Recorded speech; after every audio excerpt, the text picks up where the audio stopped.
Welcome. My name is Alexander, and this is my Let's Play of Amerzone, the Explorer's Legacy, by Benoit Sokal, the Belgian comic artist and video game auteur. We're going to just dive right in. This is a point-and-click adventure game, and let's check it out. New game.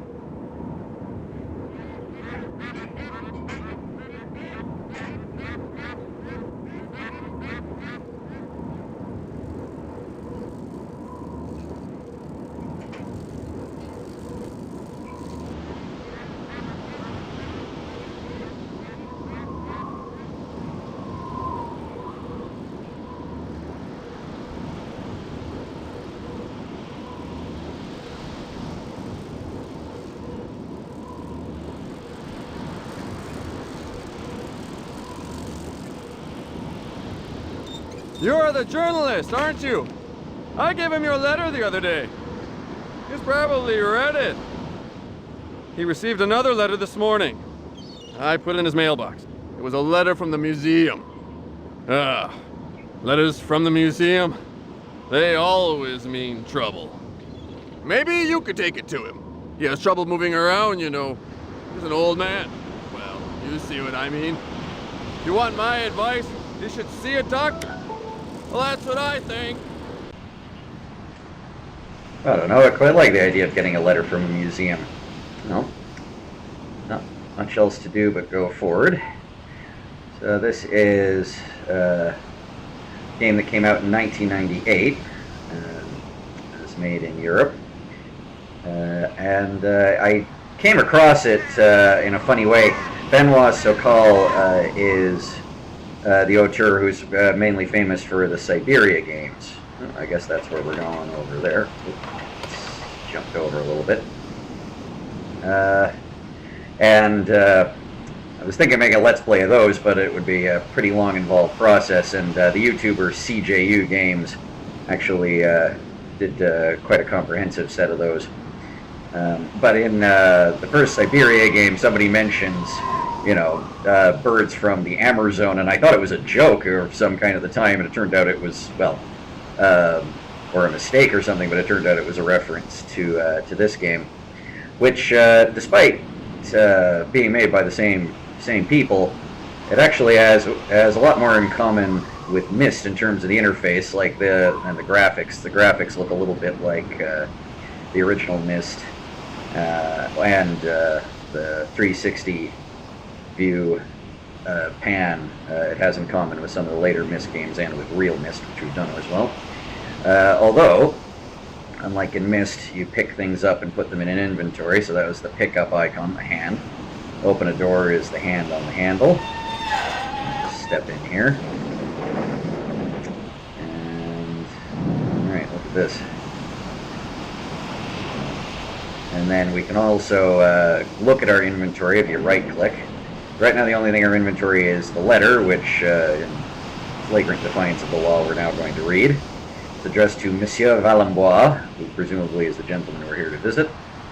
And it's from the museum, saying that he wants to mount an expedition to the Amerzone, but they're not interested because they consider his project a bit of a pipe dream, so he's not going to get funding, I guess.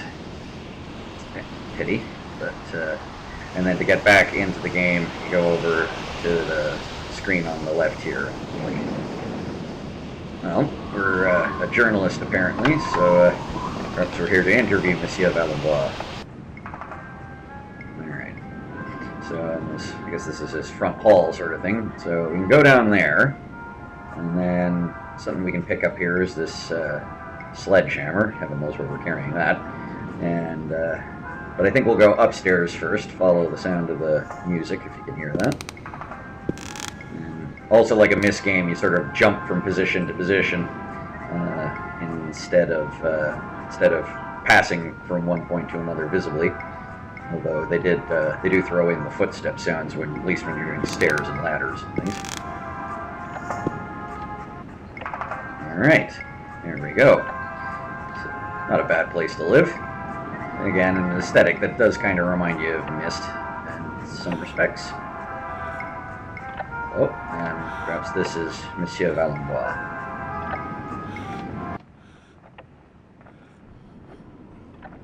You are the journalist, aren't you? Amerzone? Amerzone? Amerzone? Too late for me. Too late. It's all over for me. I am no longer in good health, my friend. It's a pity, but what can I do? In any case, Amerzone, all that. No one ever believed me, so... After all those years, it's incredible. The egg. The egg. The egg. It's still alive. Alive. Yes. I had planned to take it back over there to Amerzone. My expedition was ready, had it all planned out down to the smallest detail. But now, it's all over. I have no strength left. I have no strength left. You must go for me. You must go. Take the egg back. Take the egg of the white birds back to Amerzone. I beg you, please.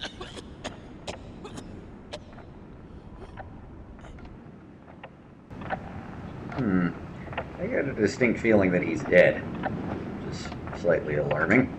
But we have a quest that he's given us to return this egg he's talking about to Amerzone, so he wants us to go in his stead.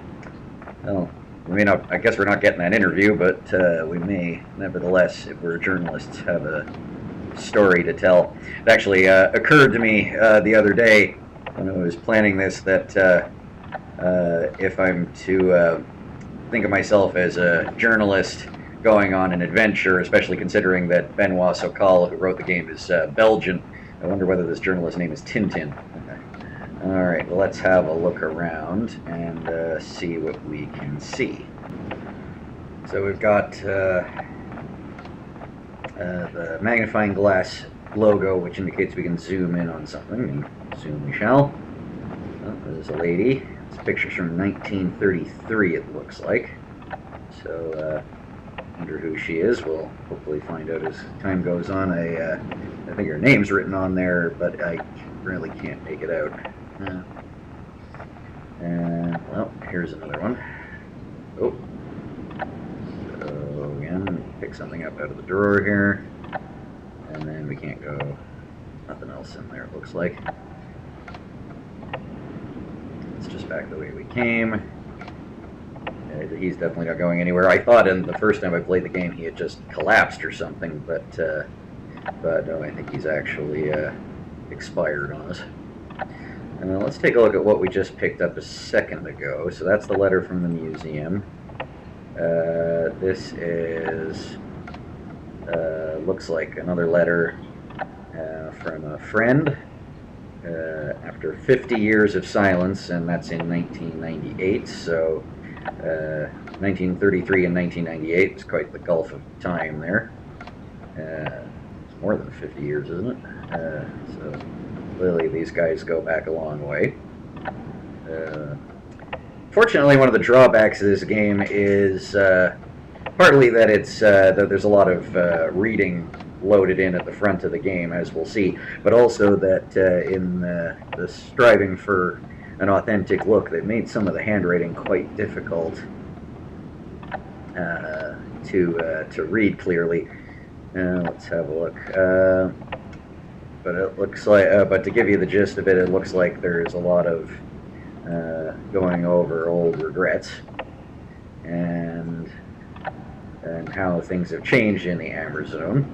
Again, there's a reference to these white birds that he mentioned a moment ago, Monsieur Valenbois, before he died on us. Let's have a look. Let's see.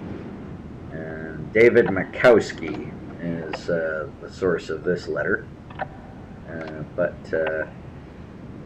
Unfortunately, one of the other things is that discovered, you can go full circle, so I click at the corner and back at the beginning, but I can't go backwards. I can only go out, which is kind of too bad. Here's a much more formal looking letter from Alvarezopoulos in Amerzone. office of the President of the Republic, Presidential Palace. Oh boy. From President Alvarez. Oh, great. He named the capital after himself. That's just what you want to hear from a country's leader.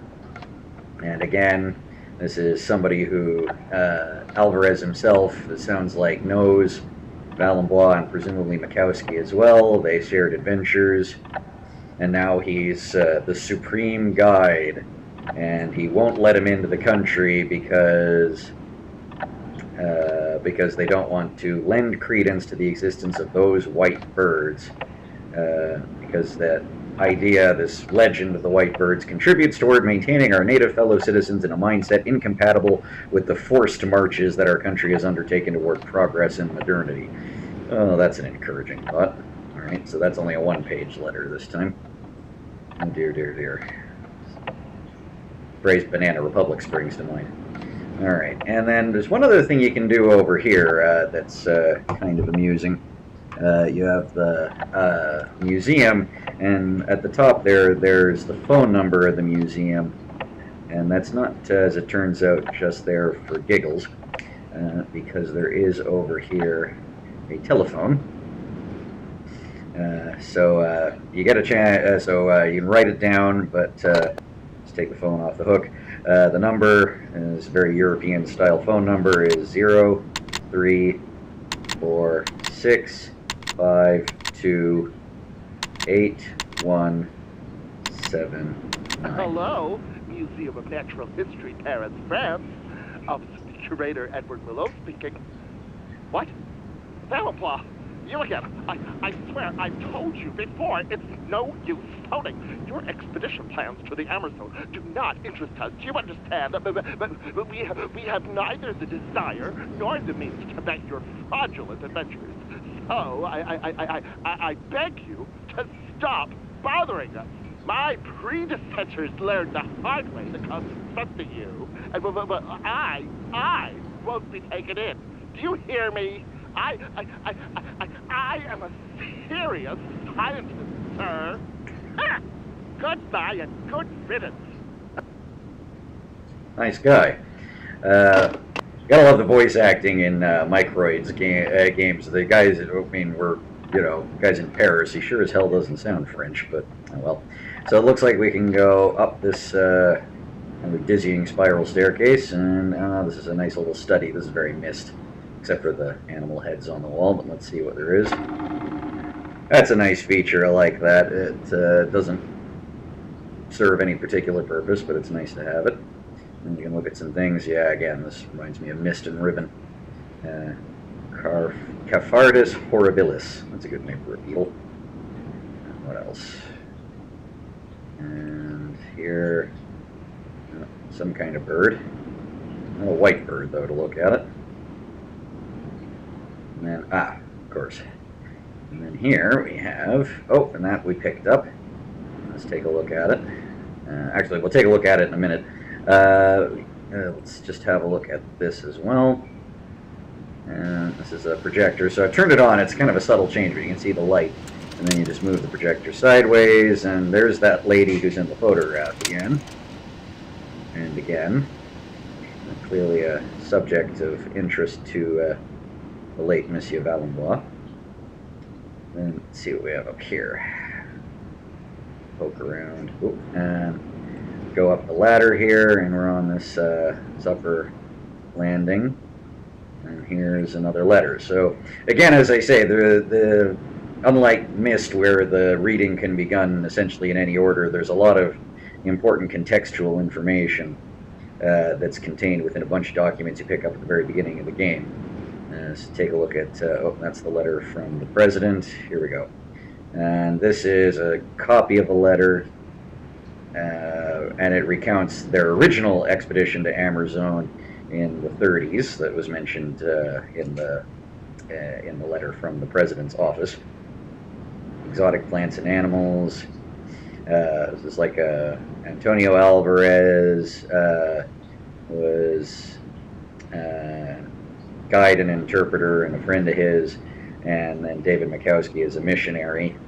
They all have a passion to go explore wilds of Amerzone. And there's a discussion of this egg that they bring down, and the rituals that they do with it, and then it's the egg of these legendary white birds of Amerzone. And again, I won't read all this, but you can have a look at it now and pause the video if you want. Yekumani, there's the name of the lady in the photograph. As I say, these ones that are typed are much easier to read than a lot of the handwritten stuff. But it appears that Yekumani was his beloved, native of the Amerzone, but then his greed for scientific grandeur got the better of him, it looks like, and he made off with the egg of the white birds. So this is, I think this is meant to be his letter to Mikowski, the priest, but also sort of his confession, to sort of give us the context, a little bit of what's happening. So we can cancel out of that. And then finally, this book, Alexandre Valenbois, Journey to the Amerzone. Got the same name as me. So there's a description of this trip in the early 30s. And his personal information. So let's have a look. And there's the geese, and I would notice that we've seen geese flying a couple of times in the course of the game when we approach the lighthouse. I guess this is meant to be Antonio Alvarez and David Mikowski, his companions, watching those geese. And then there's this interesting point, it's a description for the operation and navigation of this remarkable, very missed steampunk or diesel punk craft. Shipwreck Island, there's a name you want to hear. Looks like sperm whales on the island. They pull up there for a little while. Again, the handwriting is quite hard to read, and I sometimes think the translation to English from French was done a little imperfectly, because there are a couple of times where I swear the wrong word is being used. But it looks as though they didn't get very far with their hydrofloat, they call it, but they end up hitching a lift with a Peruvian whaler. Good gracious. Oh, and now we get into the Amerzone. They've arrived at the Amerzone. The obvious thing is a caiman or an alligator, assuming that, as one would assume, that Amerzone is in the Americas somewhere, which is seems to be what they're going for. And then there's the village on the river delta, Puebla. Going to market. There's the mission, will be important later. Amerzone vulture. All the different kinds of beetles, including the horribilis that we saw pinned to the table. They say the natives say it has soothing virtues. It's not something you hear said about a beetle very often. And hearing stories from the locals. I always think this is funny that suddenly we get into all of these sort of similar to real but very much make-believe animals. Like the alligator toucan, I love that, and I can't read what that is, the something bat. It was like somehow alligators and sperm whales are okay, but then all of these other suckerer, a lot of these other critters are introduced. I love these ones. The porcopotamus and the tricorn buffalo. It's like sort of more African than American, especially rhinopotamus. I love that. That's funny. But it goes to the sort of pulp fiction, Peshosaur, the sort of pulp fiction fantasy elements that seem to characterize Benoit Sokal's work in general. And then suddenly a perfectly ordinary boa constrictor. So he's making his way further and further into the wilderness and meets up with the locals, looks like, and I bet that's Yekumani. Rather fixated on her. And there's a sort of anti-colonialist vibe. I like it. He says I'm quite proud to have brought these Indians a few rudiments of civilization. Yeah, nice. Then he goes and steals what they have got. But he did a very Atris and Mist thing and put up all these sort of improvised machinery around for his own purposes. with a little help from the locals. Moving towards the marshland, so there's a marshland up ahead. And he's describing this ceremony that, oddly enough, uses this absolutely huge egg brought down from the mountain. And the egg of the white birds. It's somehow there's something wrong with the birds. They're affected by fumes emanating from the volcanoes, and then there's some sort of ritual that makes them arise anyways, the white birds. And here he is, they're making their way through the marsh using these riding animals. These like swamp giraffes, I think he calls them. And then this is heading off into on the river. Made it to the marshlands. A web-footed giraffe. Oh boy. And they're riding those through the marshland. Oh, to Takeoff Temple in 1933. And this is interesting. There's also the blackbirds that don't live around that venture rather far from the volcanoes where they're getting these eggs, and where this temple is built. A degenerate white bird. Again, this very sort of judgmental language in what's ostensibly a scientific expedition. He kind of goes to that sort of great white explorer stereotyping everything around him. And now he's made it to where the white birds are meant to hatch, Avis alba, and he's seen it. Look at the size of that thing. So this is supposedly some kind of national symbol of the Amerzone. I won't say more about it for now, but it looks like he stole that national symbol and he's looking to us to bring it back. So I think after that we're about done in here. But we got another step to go up on the spiral staircase. Here we are right at the top. Right at the top, yeah, right at the top. And here we have blueprints for a hydro float, like the one that they used to get partway to Amerzone in the journal. What else have we got here? Oh, watching TV. Es un país joven y el pueblo de la persona están vivos. Entonces estoy el padre. Y como un buen padre, tenemos que salir de esta nación de la miseria. Dentro, viva la persona, viva la libertad. Yeah, there's definitely a Banana Republic vibe there, must be said. Alright. So we can step out here. Just jump right out. And we're not at the top of the lighthouse just yet. And it looks like this is about as far as we go. Oh, no, there's a ladder. And stairs all the way up to the top here. There's a machine here we can use with numbers. There's presumably a code to put in, but right now we don't know what it is. So this isn't budging until we put it in. So probably going to come back to that a little bit later. We'll make our way back down again. There. We've done everything in here. We head down these stairs. And we're back on almost to the ground floor. And then the only other place really to go at this point is down, so we'll explore the other way. I gotta love that sound. Creaking doors. If you play enough Myst, the creaking door becomes a significant sound effect. Now this really looks like Myst. Alright, I can only go a little ways down because I can't see a thing. But over here we have... there we are. Much better. Now that looks like Myst. This reminds me of the tunnel in the Selenetic Age, or under Myst Island in the bunker. Alright. Oh, this just keeps going down, doesn't it? Alright, so there you go.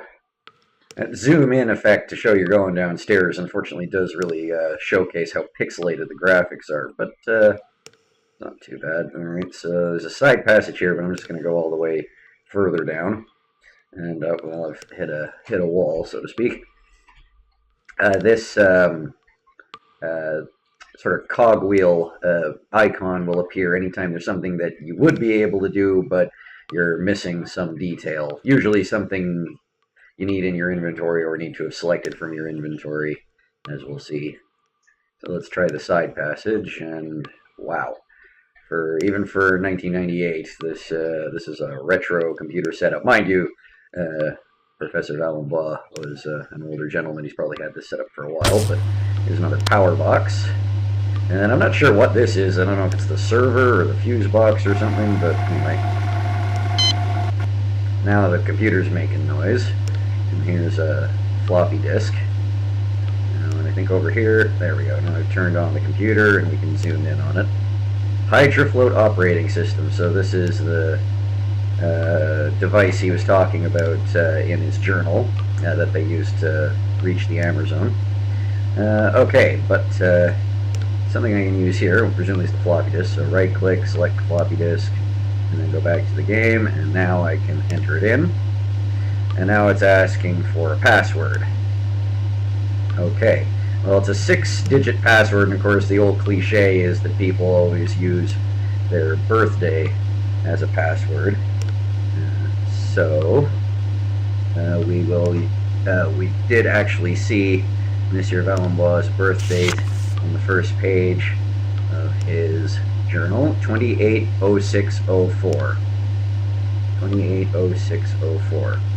So let's try that. 280604, and then you hit the star key to enter. Authentication. Alright. Let's try that. Disk 1. W3FK mode. I have no idea what that means. Checking status, and it's just going to sit there unless we hit load. Load RBC. Presumably that's not the Royal Bank of Canada, but you never know. Here we go. Can't remember the last time I used a floppy disk. Access base, and oh, that looks like that door we were stopped by earlier. So I think that's done that job. That's a lot of equipment just to open the door, but I'll turn that off. Now, it's important to note we still have the floppy disk. We took it back, but it may have another use later. Now we can open this. Alright, just a little front hall of an elevator. Oh, something here. It's metal rod of some sort. But anyway, for now, step into the elevator.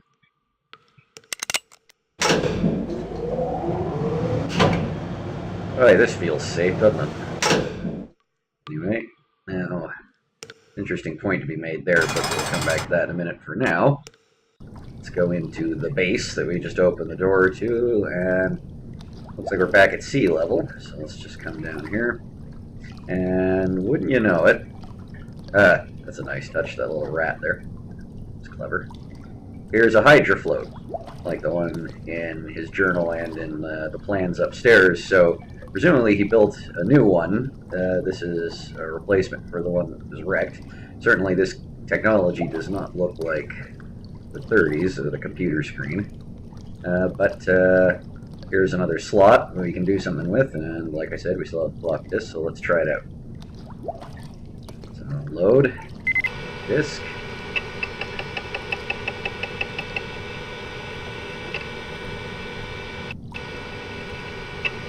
In different modes. So this is like a Leonardo da Vinci style transformer. Plane, sailing, submarine, helicopter, grapnel, or boat. Just for the heck of it, let's try. It's supposed to. They used it to fly to the Amerzone, so let's try plane. Fuel, okay. Details, no. Egg, no. Enter details. Alright, well, we don't know what that means yet. So, that's missing details and it's missing an egg. Okay, but it does have gas. So we're alright as far as that goes. Yeah, so that doesn't do anything yet. So clearly there are things that we need. Find out the details. What about the eggs? So let's just have a look around here. Somewhere we can go there. I'm just going to go around that real... Oh, and there's a lever we can pull but it doesn't do anything. So clearly we're missing something here. What that is. Explore over this way. There's this little draft office in here. In here, some plans. And look at those. Alright. Sure. Base Malines. So some of this stuff is still written in French, but it's not too hard to figure out what. So here's where we came in. This is where we left from. There's the steel safe door, vault door. Here's the elevator, and then it comes down here. But there is a side passage. We also know, I don't know if you saw, there's also this railway that runs down behind the hydrofloat. So there's somewhere in between, and we actually, you might have noticed that when we went down in the elevator, there was a little hiccup just in the middle. I think that's all that we can look at in here. As we were coming down, it jerked and stopped for a minute. Here's that rail system.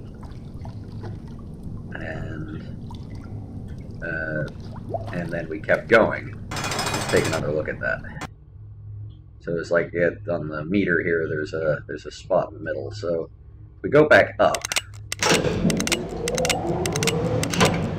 again, there's that little hesitation about halfway down. Now, but we keep going past it, so we need to find a way to arrest the elevator. Well, as it happens, we picked up this middle bar thing, and right here, boom, there you go. So now if we pull the lever again, it'll catch on the roof of the elevator as we go down, and that way. There, we stop halfway down, and that doesn't look consistent with everything else. It's like it walled something up, something I can use here. Well, I have a sledgehammer. So, one wonders why he went to the trouble of walling that up in the first place, but that's alright. Slip in here. This is, again, reminds me of Atris in Myst. It's like, really, one guy, or maybe 3 guys built all this? It's like, this is hardcore. Alright. So, up here is, this giant egg that he wrote about from the white birds of the Amerzone, sitting in that beam of sunlight. Now, if you look at this, it's apparently, I don't know quite how to read this thermometer, but apparently it's keeping track of the egg's temperature.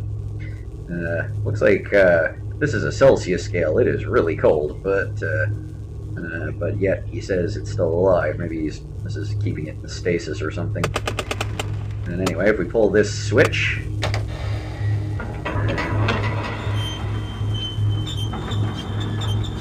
that must be one durable egg. Trust it to that contraption otherwise. Alright, so we head back through here now, and we can't move that from there, so we gotta go back up and just yank that out, and now we can go back down into the hydrofloat base again. There we go. So now where's the egg? There's the egg. A little hard to see. The pixelated textures combined with low light can sometimes make it hard to discern things, but it is in position. We have to load it into the hydrofloat, and if we go back up to this platform with the other lever here and throw it,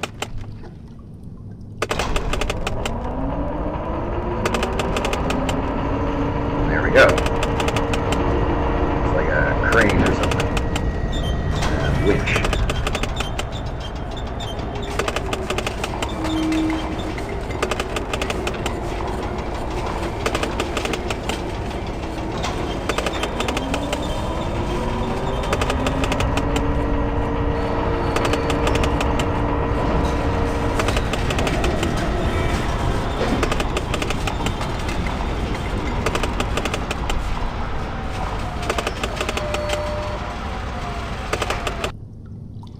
Alright, there we go. One of the things you may have noticed about the cutscenes in this game is for some reason it'll keep looping the last sound effect that started it, so you keep hearing the noise from that lever being thrown the whole time. I don't know if that's just me that has that happen, or if that's just a glitch that's particular to the program. Sorry, I'm jumping back and forth here because we've got the egg now installed in the hydrofloat. Let's have a look at it. There it is, safe and sound. And we said we had fuel, which always sort of puzzles me because at the same time you can come over here if you click sort of diagonally from there and come over here. And it seemed to me that you could still gas it up, but to all appearances we have the fuel we require. Now the only thing we're missing is details. So if we need details, let's see if we can find out what those details are. So we head over this way. So it looks like this is the way we'd be going out. A little sort of bay door there. Kind of reminds me of the Blackbird in X-Men. Alright. There's this little side tunnel. And there's this thing that looks like a cross between an elevator and a diving bell. So this one's an extra step. You hit the button just to close the door. If you actually want to go anywhere, you have to zoom in and hit up.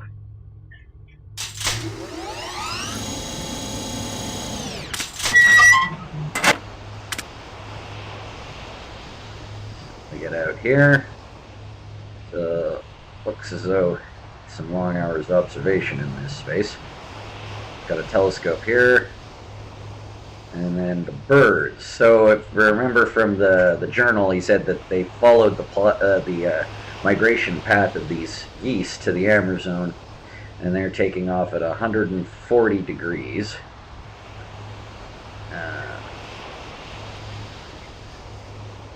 So that would seem to be what we want.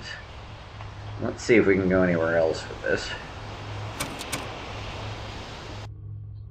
Now we go all the way up to the top.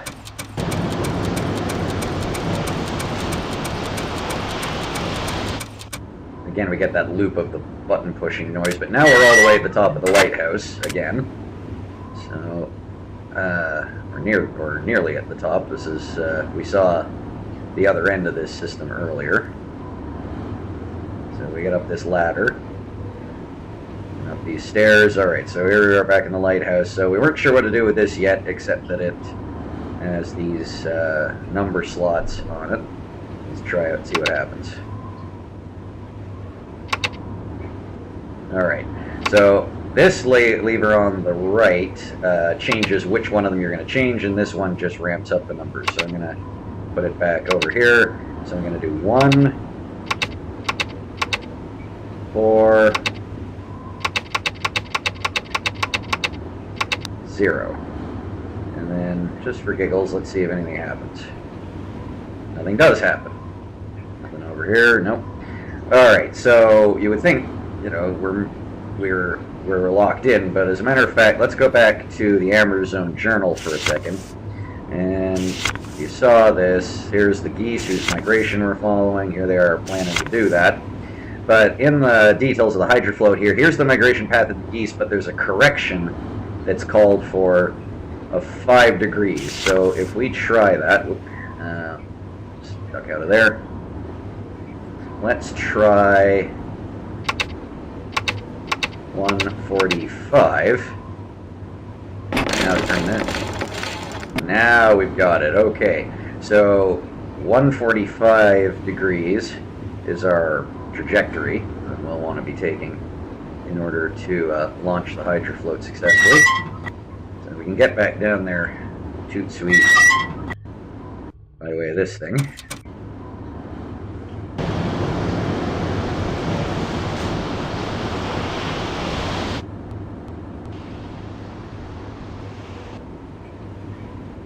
Did we go all the way down? No, I don't think we did. Just went to the observation post. There we go. Alright. So, get ourselves out of there. All the way back down. Alright, so let's pile in. Got the disc already loaded, I believe. And so it's plane, fuel, okay, details, no, egg, okay. So all we need is the details. So if we try 1, 4, 5 degrees for our course, and Star to enter. Confirm destination. Oh, I think we're about to go. Alright. Fuel, okay. Details, okay. Egg, okay. And looks like it's booting up. There we go.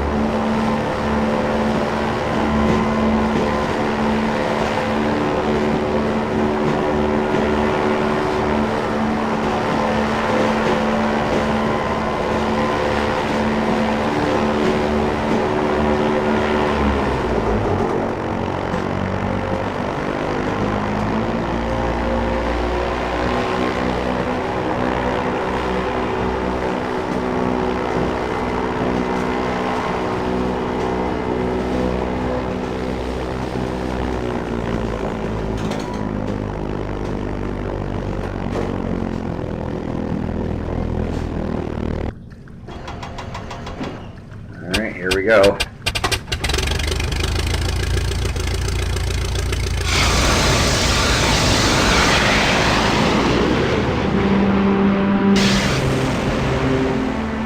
Rocket booster away.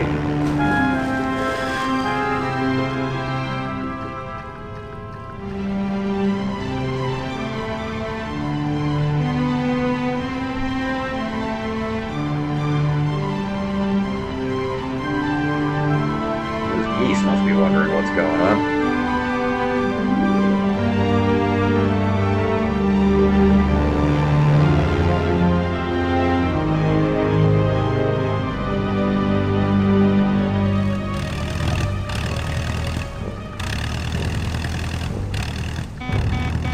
Oh dear. Professor Valenbois, you think you could have built in a bigger gas tank? I don't think we're there yet.